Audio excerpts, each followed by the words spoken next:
Thank you for allowing me the honor of being able to serve you through these weekly commentaries on Week in Review. I want to focus on the theme, why Watchmen feel like Paul Revere with what's happening in America. You may remember in 1775, Paul Revere went through Concord and Lexington, and what was he doing?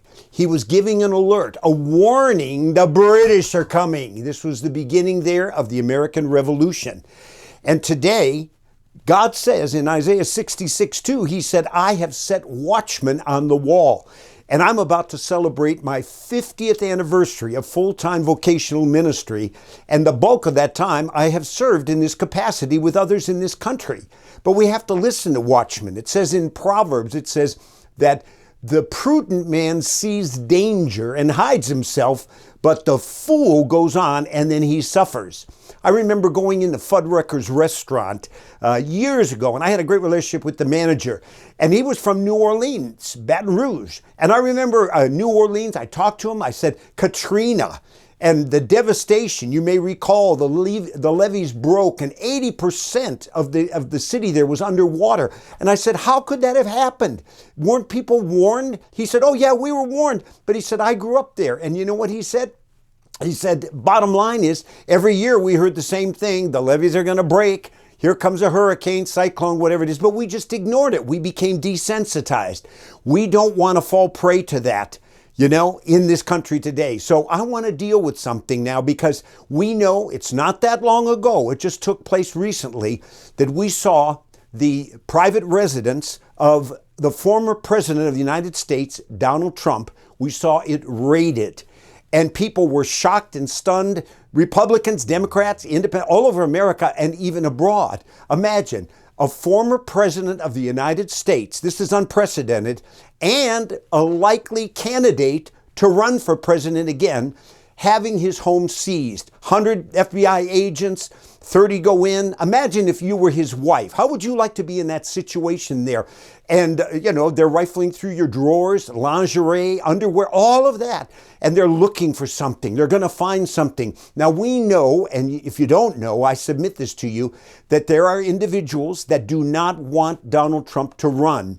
And whether it's impeachment, efforts, initiatives, or all the ongoing, almost daily harassment and insults that fly his way, they're trying to stop him. We saw that with the January 6th Commission as well. But you have to be discerning with me, and we have to know really what is going on. Now, I asked some questions, and I submit them to you. First of all, were the rights, think of it, of Mr. Trump violated by this raid? Think about it. Number two, think about this. What about this? What message was being sent? The message of, if this can be done to this never happened before to a president or his former president. If this can happen to him, that can happen to anybody. And then what about this? Is this an abuse of power? Is this an attempt for more control in the government to promote a socialistic, totalitarian regime and control of our country?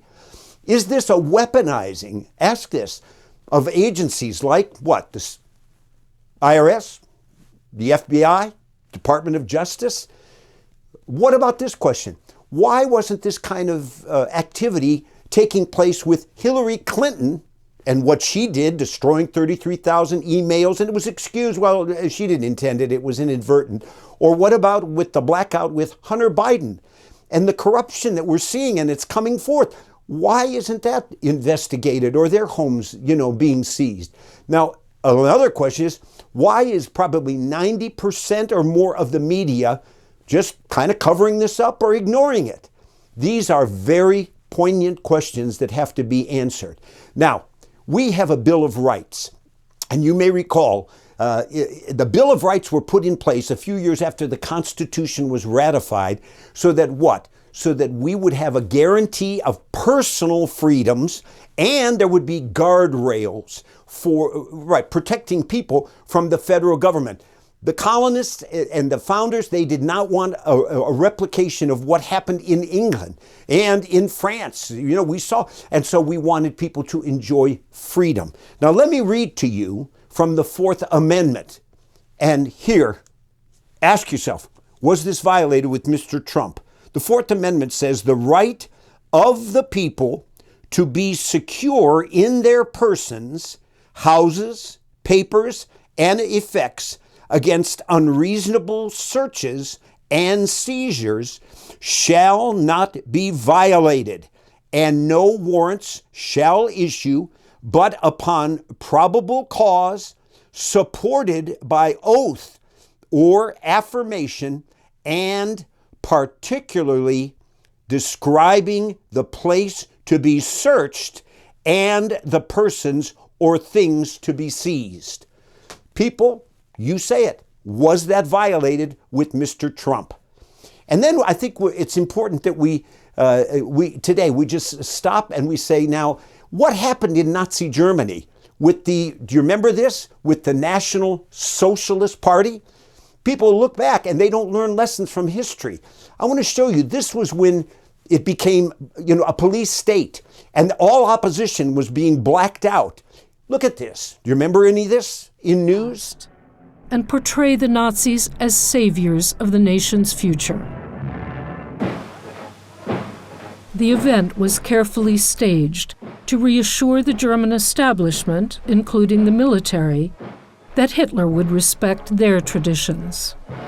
Nazi-controlled newsreels then gave the impression that the army supported the new government.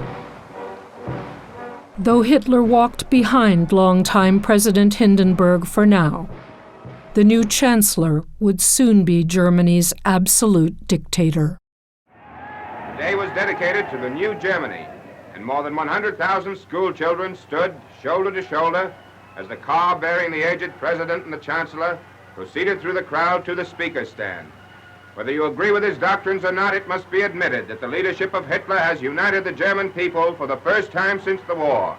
Their almost fanatical enthusiasm is a marvel to the entire world. You say now, Larry, you're not saying that this kind of activity is taking place. I'm putting it out for you to discern what's happening today. And there are watchmen that are saying, red alert. We are experiencing things that are unprecedented. And this is a pivotal time. And with midterms coming up, it's a time for us to believe God that through prayer and civic responsibility and action and voting, things can be turned around. Now, I say this to you. I know that just a week ago, listen, it's never happened to me in all my life, I was banned. I did a video and all of a sudden Facebook banned me. And I thought, wait, what's happened? And then days later, there was the seizure in Mar-a-Lago of Mr. Trump's residence and what took place there. And then all of a sudden there was a bill put forth, we saw it and approved, that said, hey, we're going to have put in place now what? How many? Almost 90,000 new IRS agents. People were stunned. Wait a minute. And then they're looking at the criteria for them, and it's supposedly one of them says that you have to be able to use a firearm. Now you say, Larry, how could this happen? Well, you know what happened to me then days later after all this? I got a document in the mail, and it was from the IRS. And it said, Mr. Tomczak, you owe almost $4,000 from 2 years ago. Now, I work with professionals, and I couldn't believe it. I about fell out of my chair. I thought, wait, what's happening? Now, you say, Larry, what's going on, and what are we supposed to do? Well, let me tell you this. With the midterms coming up, Senator Grassley has made the statement that if the Republicans gain, yes, the majority, yes, in the Senate, they are going to put in place an investigation of the FBI. That's needed.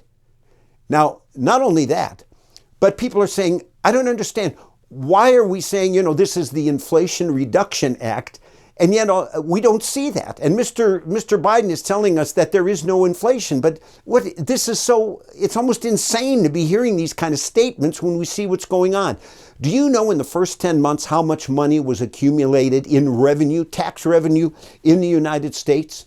This is it. I can barely read it. $4,104,725,000,000 in tax revenue. That's up 14% from the past. You say, why is all this money being accumulated? Well, it's two reasons. I'd say this. Number one, because leftists, radicalists, globalists, Marxists that are pushing the Green New Deal and, global warming, climate change. They want to initiate policies that are in line with this because they believe we may only have 5, 10, maybe 15 years left on the planet. We got to get on with it and put money in this. And then the other reason is for what? Redistribution of wealth. And what's that all about? It's called equity. And so those that are in power, we want to redistribute the money in this country. And folks, that's why so many migrants come from all over the world and we have such chaos on the border. So we are in a very difficult time.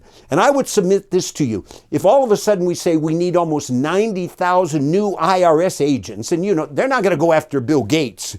Get ready.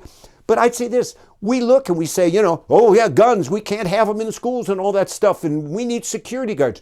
Well, why not invest money and put, instead of almost 90,000 new IRS agents, what about putting veterans and older folks, whatever it is, with some pay in all of the schools, and they can be a deterrent for mass shootings?